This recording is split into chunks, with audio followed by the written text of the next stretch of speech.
안녕하세요. 하루 필수 말씀 충전 하필 큐티 조종환입니다. 오늘 함께 나눌 하나님 말씀은 사무엘상 22장 1절에서 23절까지 말씀입니다.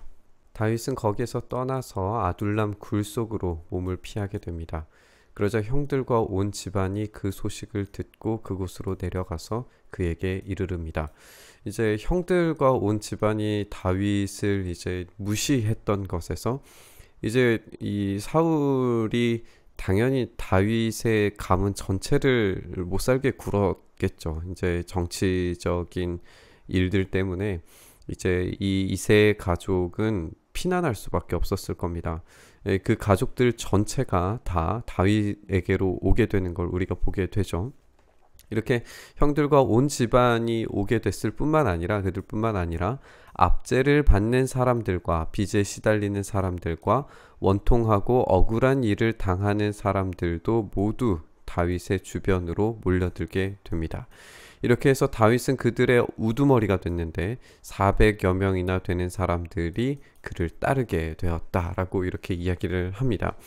이제 이 압제받는 사람, 빚에 시달리는 사람, 원통하고 억울한 일 당하는 사람, 이런 종류의 사람들이 다 모이게 되는 거예요. 사실상 이제 형들과 온 집안도 억울한 거죠. 다윗이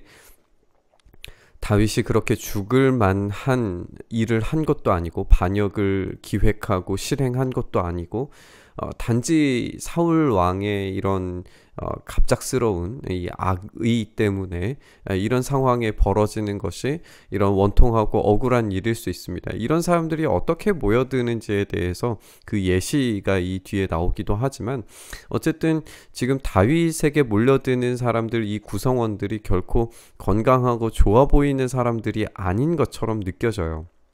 그런데 하나님께서 이들을 통하여서 이 새로운 다윗의 왕으로서의 그런 역할과 또 사명에 대해서 새롭게 이제 하시는 일들을 우리가 보게 될 겁니다. 다윗은 거기에서 이제 모압의 미스바로 가서 모압 왕에게 간청해요. 내가 할 일이 무엇인가를 하나님이 나에게 알려주실 때까지 나의 부모가 이곳으로 들어와서 임금님과 함께 머물도록 하여 주시기를 바랍니다. 그래서 다윗은 자기의 부모를 모압 왕에게 부탁을 합니다. 이제 모압 왕에게 부탁하는 것은 어떻게 보면 자기의 혈통과 관련되어져 있는 이야기일 가능성이 매우 크죠. 왜냐하면 이제 우리가 아는 것처럼 룻과 보아스의 관계를 생각해 봤을 때 이 룻이 모압 여인이었기 때문에 이 자기의 혈통에 모압의 피가 흐른다라고 하는 것은 굉장히 자연스러운 연결고리가 될 수 있었을 거예요. 그렇게 이제 혈통에 따라서 피난처를 구하려고 하는 이 다윗의 모습을 봅니다.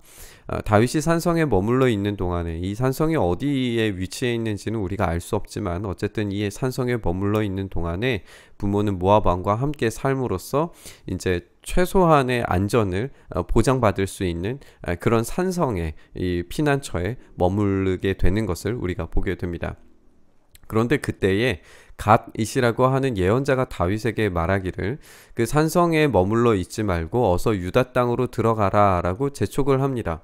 사실 이 산성에 머물러 있으면 최소한의 안전은 보장이 되잖아요.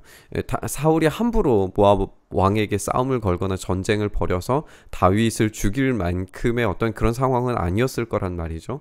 그런데 그 산성에 머물러 있지 말고 유다 땅으로, 죽을 수도 있는 그 유다 땅으로 가라고 합니다.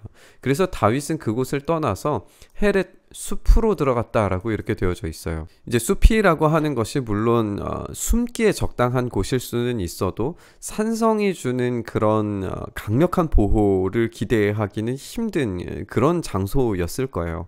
그런데 다윗은 이 갓이시라고 하는 예언자가 이야기한 그대로 움직입니다.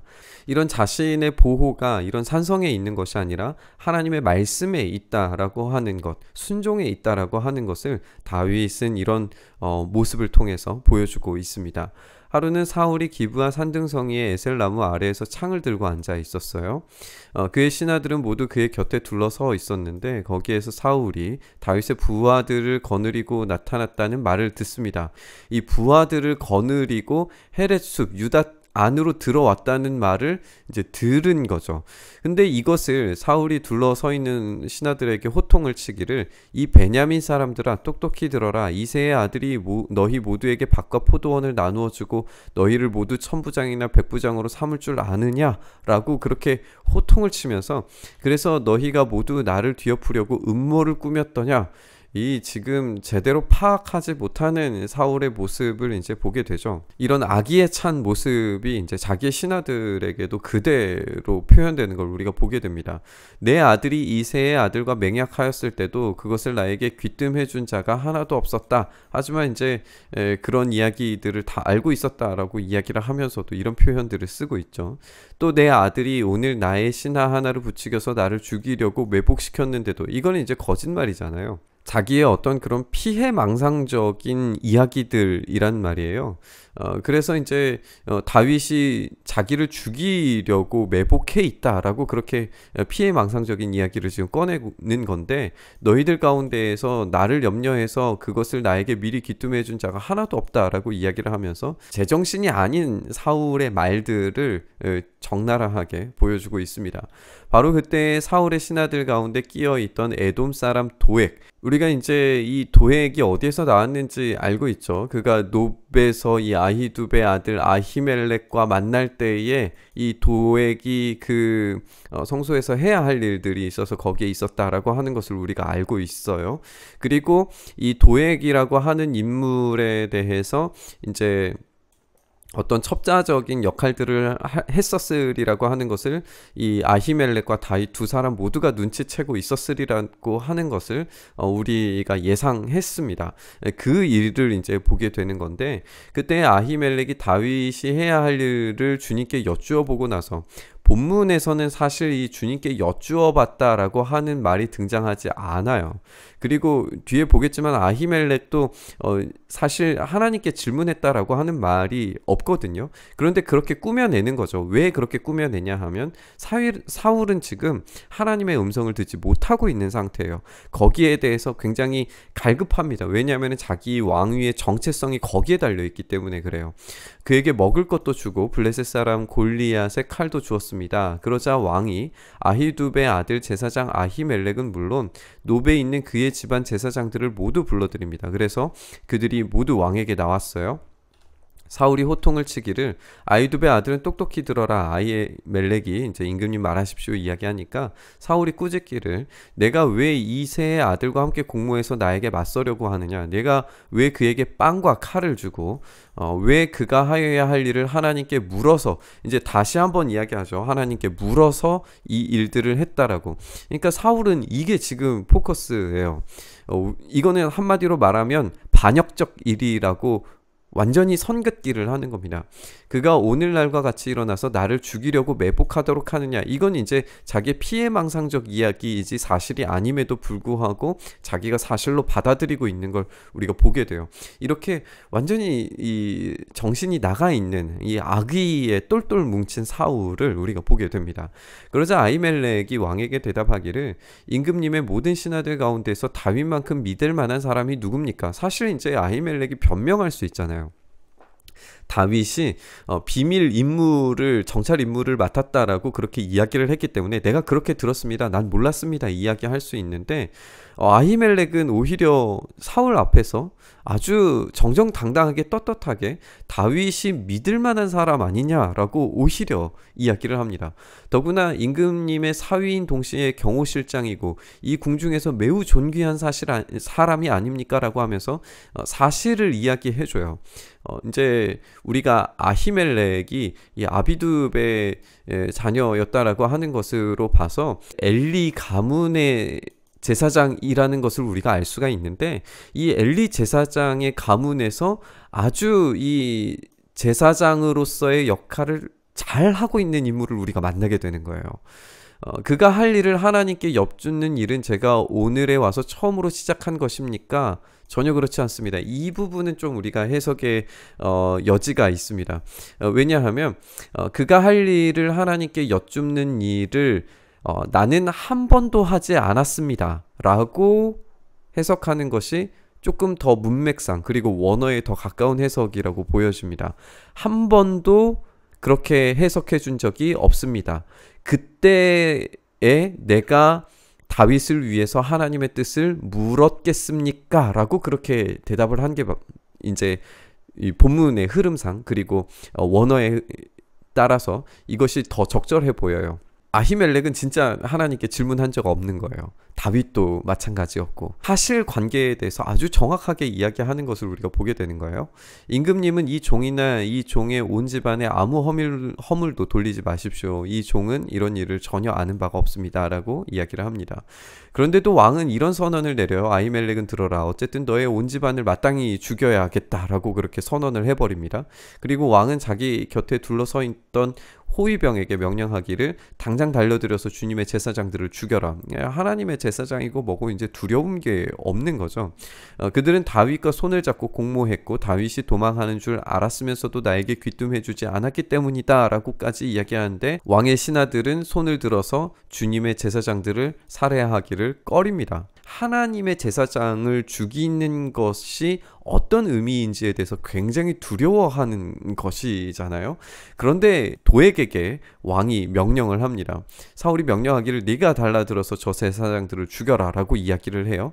그러자 에돔 사람 도액이 이방인에게 시켜서 제사장을 죽이게 만듭니다. 서슴없이 달려들어서 그 제사장들을 죽였는데 그가 그날 죽인 사람은 모시의 에봇을 입은 제사장만도 85명이나 죽이게 됩니다. 끔찍한 이 살인의 현장이에요. 그리고 한 사람이서 85명을 죽였다? 이것은 정말 비극입니다. 이방인으로 하여금 제사장 85명을 죽였다. 한 사람이 죽였다라는 것을 우리가 생각해 봤을 때 이것은 계획적 살인이고 이 계획적 살인에 지금 모두가 다 방관자가 되고 있는 걸 우리가 보게 돼요. 사울이 제사장이 살던 성읍 노베까지 가서 주민들을 다 칼로 쳐 죽입니다. 그는 남자와 여자 어린이와 젖먹이 소떼나 나귀떼나 양떼를 가리지 않고 모두 칼로 쳐서 죽입니다. 지금 여기에서 갑자기 우리가 전에 살펴보았던 아말렉이 떠오르는 것 같아요. 아말렉 전투에서는 이렇게 하지 않았죠. 귀한 것 남겨놓고 했잖아요. 그리고 예배드리겠다라고 그렇게 했잖아요. 그런데 자기의 복수심에 불타서 지금 아말렉에게는 하지 않았던 진멸전쟁을 이 놉당에 가서 하고 있는 걸 우리가 보게 돼요. 지금 사울은 하나님의 뜻, 하나님의 길, 하나님의 명령 이런 것들이 전혀 관심이 없습니다. 아히두베 손자이고 아히멜렉의 아들인 이 아비아달이 거기에서 피해서 다윗에게로 도망했어요. 아마도 이 피할 수 있었던 것은 끌려가기 직전에 어떤 이 아히멜렉의 이야기가 있었겠죠. 그 아비아달은 다윗에게 사울이 주님의 제사장들을 몰살시켰다는 소식을 전하게 됩니다. 이 다윗이 아비아달에게 이야기하기를 그날 내가 에돔 사람 도액을 거기에서 보고서 그가 틀림없이 사울에게 고자질 하겠다는 것을 그때에 이미 짐작했소라고 이야기를 해요. 그러니까 우리가 함께 생각한 것처럼 아히멜렉과 다윗은 도액이 스파이 노릇을 하리라고 하는 것을 알고 있었어요. 그렇기 때문에 그 앞에서 다른 이야기를 했던 거죠. 시간을 벌기 위해서.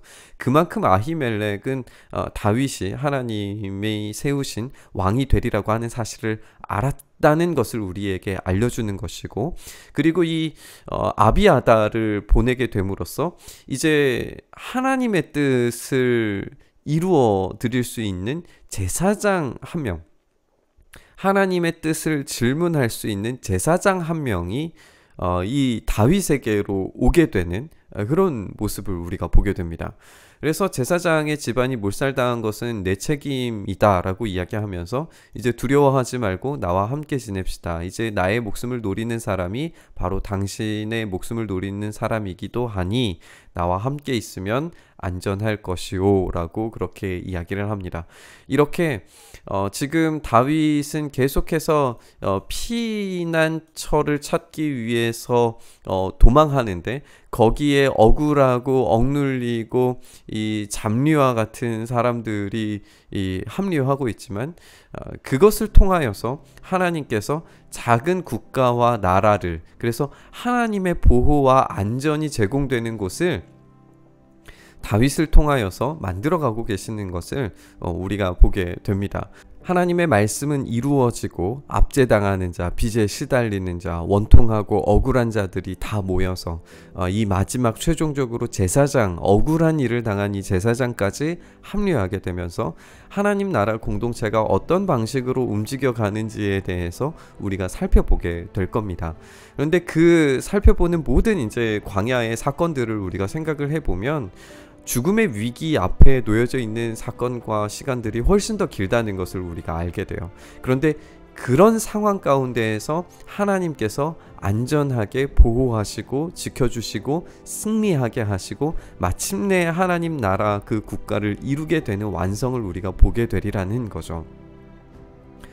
우리의 삶이 억울하고 원통하고 피난처가 보이지 않고 우리의 생각으로, 우리의 능력으로, 우리의 혈통으로, 우리의 어떤 힘으로 피하려고 하는 모든 것에서 하나님께서 빠져나와서 헤레소풀로 숨으라고, 동굴로 가라고 그렇게 이야기하실 때에 그것에 우리가 순종할 수 있는 그런 믿음이 우리에게 있었으면 좋겠습니다.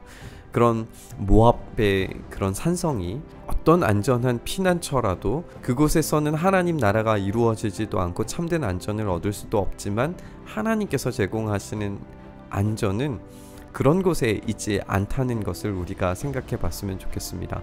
진짜 하나님께서 제공하시는 안전은 하나님의 뜻이 있는 곳, 하나님이 함께 하시는 곳이십니다.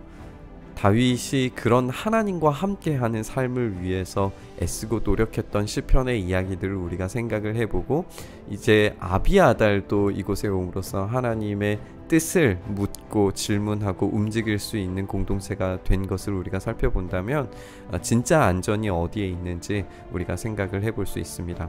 우리에게 주어진 진짜 피난처 십자가로 오늘도 다시 피할 수 있기를 바라면서 말씀 묵상의 자리로 나아갔으면 좋겠습니다. 주님, 우리가 그렇게 주님께 피합니다. 참된 피난처이신 우리 주님께 우리가 피합니다. 하나님 놀라운 은혜를 부어주셔서 우리의 힘과 능력이 아니라 주님께 피해 있을 때에 참된 안식과 안전이, 그런 참된 보호가 우리 안에 있게 하여 주시옵소서. 그렇게 오늘도 지켜주시기를 간절히 소망하며 우리 주님 예수님 이름으로 기도드립니다. 아멘.